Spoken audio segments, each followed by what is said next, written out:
राधे राधे। देव उठनी एकादशी की कहानी आज मैं सुना रही हूँ। कार्तिक मास की शुक्ल पक्ष की एकादशी को देव उठनी एकादशी कहते हैं। एक समय की बात है, एक राजा के राज्य में सभी लोग एकादशी व्रत रखते थे। गांव वाले, प्रजा, पशु पक्षी तक उस दिन वो भोजन नहीं करते थे, उनको फलाहार कराया जाता था। एक दिन किसी दूसरे राज्य का एक व्यक्ति राजा के पास आया और उसने बोला कि राजा साहब, मुझे नौकरी पर रख ले, मैं इधर पे आपके पास काम करूँगा। तो राजा ने कहा कि मैं नौकरी में तो रख लेता हूँ, पर एक शर्त है कि जब एकादशी आएगी तो उस दिन तुम्हें खाना नहीं मिलेगा। रोज़ तुम्हें सब कुछ खाने का सामान मिलेगा, लेकिन एकादशी के दिन भोजन का एक दाना भी नहीं मिलेगा। उसने तो पहले हाँ कर दी, लेकिन जब एकादशी को फलाहार दिया गया तो वह राजा के पास जाकर बोला कि मेरा पेट नहीं भरेगा, मैं भूखा मर जाऊंगा, मुझे अन्न दे दो। उसे शर्त याद दिलाई गई, वह नहीं माना तो उसे आटा चावल दे दिया गया।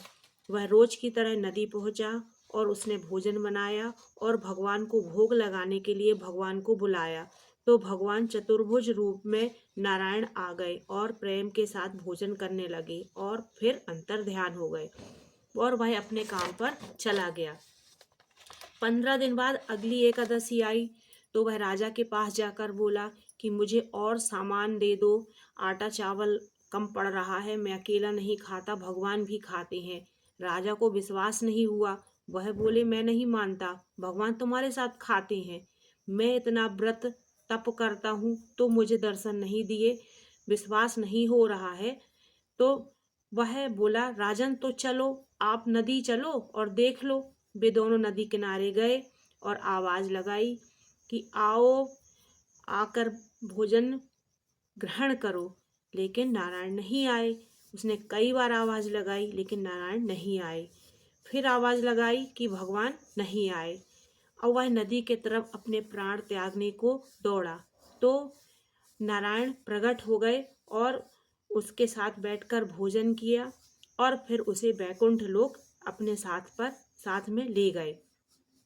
तब राजा खड़ा खड़ा चिंतन करता रह गया और उसने बोला कि केवल व्रत करने से ही हमें भगवान के दर्शन नहीं होते। जब हम आत्मचिंतन से, भाव से हम जब भगवान को याद करते हैं तब भगवान ऐसे मिलते हैं जैसे उस व्यक्ति को मिले।